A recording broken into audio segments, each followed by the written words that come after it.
James said in James 3:16, "Where there is jealousy and selfish ambition, there is disorder and every evil thing," or every evil practice.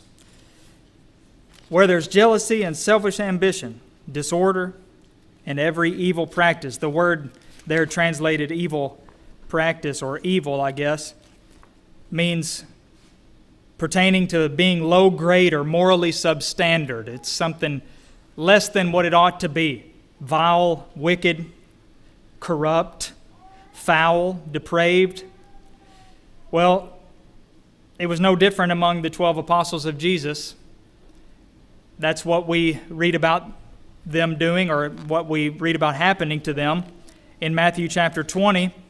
They were human beings just like we are, and despite being chosen by hand by the Lord Himself, they were sometimes subject to jealousy and selfish ambition, just like any of us might be.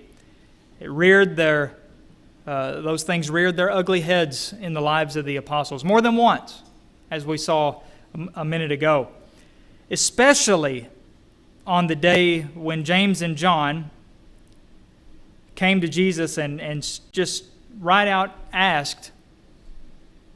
requested that they be made essentially number 1 and 2 in the kingdom. Right hand and on your left. Matthew chapter 20, verses 20 through 28. And in response to that, Jesus pointed out that those 2 sons had, and their mother, again, by the way, were wrong to ask this.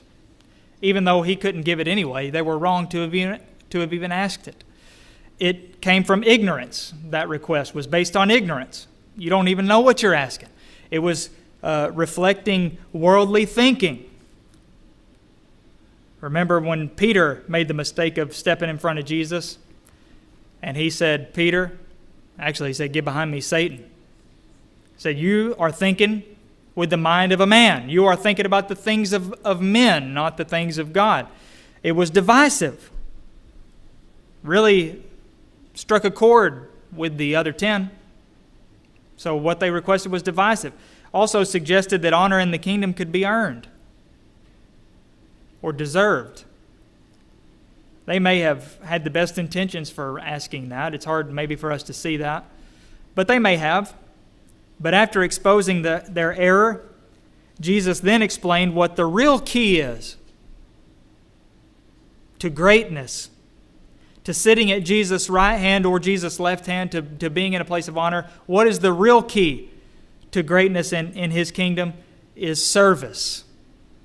Generally, specifically, service. Despite how the world is, and with its domineering ways, its overbearing and lording over others, and you looking out for you first, and then, everybody else can just, cry a river if they want. Forget them. Jesus said the key to being great in my kingdom, or in reality for that matter, is service. Being a servant. And then, as if for a perfect climax to this teaching, He said, "Even as the Son of Man came not to be served, but to serve, and to give His life a ransom for many." Paul in Philippians 2 continued that exact thought, that theme, when he talked about the mind of Christ. He said, "Let this mind be in you, which is also in Christ Jesus," the mind of Christ, which also should be in all Christians. The mind of Christ by which all Christians are to live, especially in relation to one another. And what we'll do for the next few minutes is examine what Jesus said there in Matthew 20, verse 28, phrase by phrase, and then compare Paul's words with what the Lord said. Starting with that first statement. The Son of Man came not to be served. Not to be served. Now you might think, Doesn't Jesus want to be served? Isn't that the whole point? We're supposed to follow him, serve him. Well, Jesus says, I did not come to be served. If anyone was ever worthy of being served, it would have been Jesus. Any human to ever walk the earth, he would have been it. The one who is worthy of being served. He, the lamb that was slain for the world, was revealed to John later, many, many years later. The same John that was making this request to him, as the only one in heaven or on earth to take that scroll and open the seals in Revelation chapter 5. Worthy are you. He was the only one. No one was found but him. But in spite of that worthiness, in spite of his greatness, Jesus renounced the right to be served and became himself a servant. And he showed that over and over and over again. He showed it to the apostles. He showed it to other people. He showed it. He did not regard, as Paul said in Philippians 2:6, he didn't regard equality with God a thing to be grasped. And that was before he ever came to the earth. He gave that up. But even when he was on the earth, he showed himself to be a servant of all. Paul made that reference because it's important for the church to learn how to renounce the attitude that we so commonly have and that the world has, desiring to be served. This person should be doing this, or why doesn't anybody do anything for me, or this or that, or so many other types of attitudes. It's this attitude in Christians that causes the idea of being concerned about what I can get out of it. No matter what it is. That may be one of the first things we think of. What can I get out of this?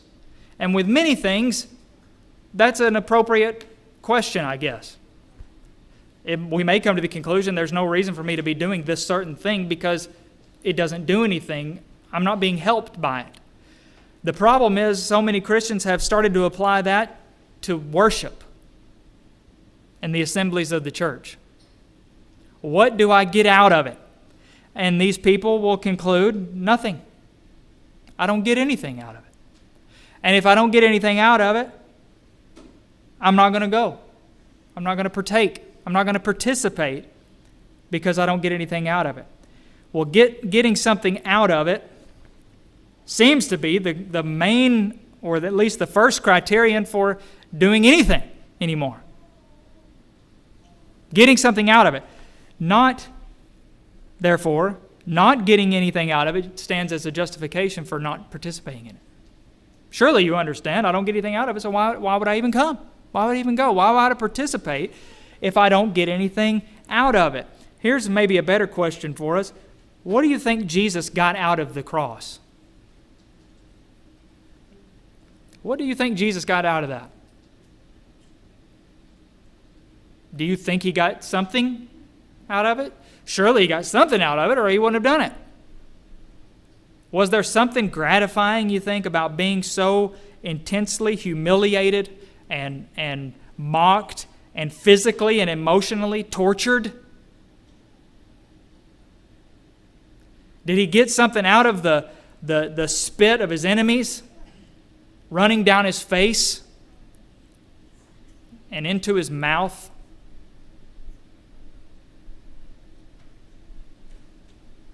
What did he get out of it? I'll tell you what he got out of it. He didn't get anything out of it. He got absolutely nothing out of it. He wasn't there because he wanted it for himself. He did want to be there in a way because he wanted what it meant for us, but not for himself. He wasn't there because he wanted it for himself. He was there because he wanted it for others. He wanted what it was going to bring for others. If Jesus had the same attitude we have, he wouldn't have ever gone. What am I going to get out of this? Nothing except pain, emotional damage, embarrassment, humiliation, mockery.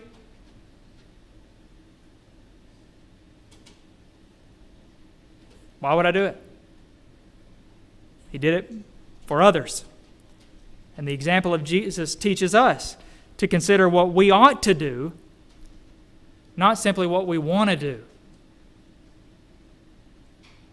We sometimes contrast want versus need. This is what we shouldn't tell people just what they want to hear, but what they need to hear. Well, when it comes to doing, it's not necessarily about what I want to do versus what I need to do, but what ought I to do? What thing should I do? That's what we should consider. What ought to be done at this juncture in my life, or in this decision I have to make? In order to be Christ-like, truly, we have to give up the attitude of always desiring to be served. And that, what do I get out of it, attitude is that same attitude. It's wanting to be served. Literally, it's exactly that. What do I get out of it? What do others get out of me being there? Or what could others get out of me being there? What will I put into it? Sounds like a cliche. You get out of it whatever you put into it, but it happens to be true. We get out of it no more than what we put into it. It's impossible.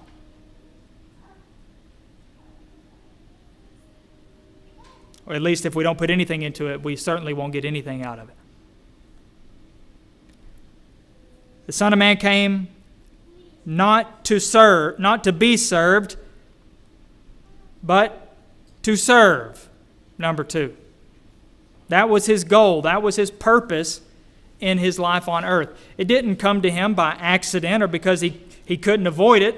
Like, well, this is what's come and, I got to deal with it. I don't really want to, but this is all that I have no choice. No, he had a life of service because the life of service was his choice. He chose that. We don't need to forget that he was in perfect equality with God, the Godhead in general, for all eternity. As much as we struggle to understand that because it's impossible to comprehend eternity, for all eternity, Jesus was simply God. There was God and then there was nothing else. And Jesus, he wasn't Jesus at the time. He became Jesus. We know him as Jesus. Was equal with God. But he gave that up. And he took on, Paul said in Philippians 2:7, he emptied himself and took the form of a servant. He chose that. Not just to empty himself of the equality with God, but to be a servant. Pouring out all the pride, all the ambition, any worldly desire when he was on the earth, of course. The human side of him. So, as a gauge of our own attitude toward service, we should ask ourselves, to what extent does my faith cause me to be interested in others? What kind of interest do I have in others because of my faith in Jesus, because of my faith in God? Do I care anything about others? I may not have any concern, any care, any interest. What about when we worship? When you worship on the Lord's Day, do you encourage and uplift others? Somehow, in some way. Singing is one way we do that. When we sing together, we encourage and uplift one another. But there are other ways we can as well, showing our concern. Just being here is another way. But these are, that at least is more passive than some of the other ways we can. Literally going to somebody and showing them our concern and our interest in them. Every day, do I go out of my way to serve others in some way that we know they have a need of some kind? We have to know, of course. Not knowing is not an excuse forever, but, we can't do anything if we don't know. But we can come to know. If we are always not knowing, then we need to find a way to come to know. Ask people. When was the last time you did go out of your way to serve somebody else, to serve others, especially your brothers and sisters? Well, only to the extent that we are interested in others are we like Jesus. He was always interested in others. And again, not just with the cross, but in everything he did, it was always for other people. Never for himself. Never even I'm okay with doing this because I'll get something out of it too. That was never in his mind. Always about others. And looking out for others goes very much against the grain, because the world is filled with self-maximizers. Self-maximizing. That's what James and John did, whether they meant to or not. Put us at your right hand and your left hand. The two seats of honor, the seats closest to you. If there was a TV broadcast and the camera was on Jesus on his throne, then James and John would be in the shot right there. They would be real special because they're right there. Nobody else is in it, but they are. See, they're maximizing self. That's what they did. But Jesus teaches us not to be like that, but to maximize other people above ourselves. Teaches us to be people who are more interested in others than we are in ourselves. And we can do no less if we follow Jesus' example. That's what we'll do. We'll be doing that if we follow Jesus' example. Serving. Not to be served, but to serve. And finally, to give his life a ransom for many. Philippians 2:8, Paul said, "And being found in appearance as a man, he humbled himself by becoming obedient to the point of death, even the death on the cross." Jesus paid the ultimate sacrifice, which left room in my life for infinite growth. We'll never match that. We'll never be able to match Jesus in how much he gave, how much he sacrificed, how much he served. No matter how much we try, there will always be room for us to do more and be more. That's the key. I don't care how much I do or feel like I do, I can do more. Always. So there's always room to move forward and move upward if we want to, if we truly see the need and have the desire to do that. Should be the goal of our lives. Constantly striving to find new ways to be self-giving and other-serving. Jesus, we've seen him in our study so far. He's interrupted. He is, people barging into him, people coming up, people, breaking into his teaching and all sorts of things. And he always finds some way to do something that is going to benefit other people. Even if it's a teaching, even if it's a rebuke, saying something, doing something. He's always finding a way to be other-serving and self-giving. But if we fail to make Jesus' example our goal, we're sort of limiting our potential for growth, if not totally cutting it off. But it'll be unlimited potential if we constantly follow the example of Jesus. Can you imagine how James and John must have felt, and their mother must have felt, when they heard Jesus' words in response to this request? Probably were ashamed. They said, "Let us be in the best seats, at the highest honor." Jesus reminded them what he had just told them, in so many words. Look at me. How often do you see me demanding to be served? When's the last time I told you to wash my feet?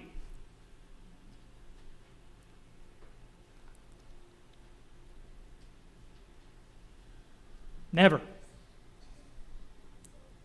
I came here not to be served, but to serve and to give my life. Jesus didn't give his life only in death. That's what we think about, and that's what he's talking about here, most directly. Jesus gave his life every day of his life. His whole life was a ransom, was a sacrifice that he gave for many, for others. He is not included in that many, but for others. And they apparently learned a pretty good lesson on that day, because we read that they did drink that cup. They did. be immersed in the immersion with that baptism that he talked about, suffering, persecution. James lost his life. First of the apostles. Executed by sword for being faithful, for being a servant of God. John presumably suffered many things as well. We don't know how he died,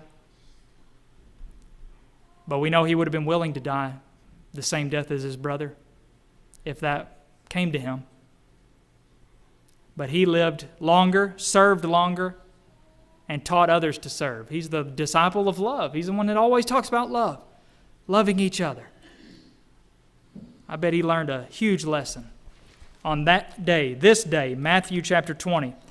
So much so that he said later on in his letter, 1 John, how we ought to lay down our lives for the brothers. 1 John 3:16, hereby we know love because he laid down his life for us, and we ought to lay down our lives for the brethren. See, he got it. He may not have gotten it then, but he got it eventually. And he taught it, just like his Lord did, just like Jesus did. How do you feel when you hear the words of Jesus about giving yourself in service? Are you ready to renounce selfish ambition? Are you ready or even able, as he asked them, to drink that cup? I don't know if I am. I don't know if I'm able. I don't know if I'd be able. I hope I would. I pray I would. Are you ready to stop seeking to be served? Or are you ready to stop serving yourself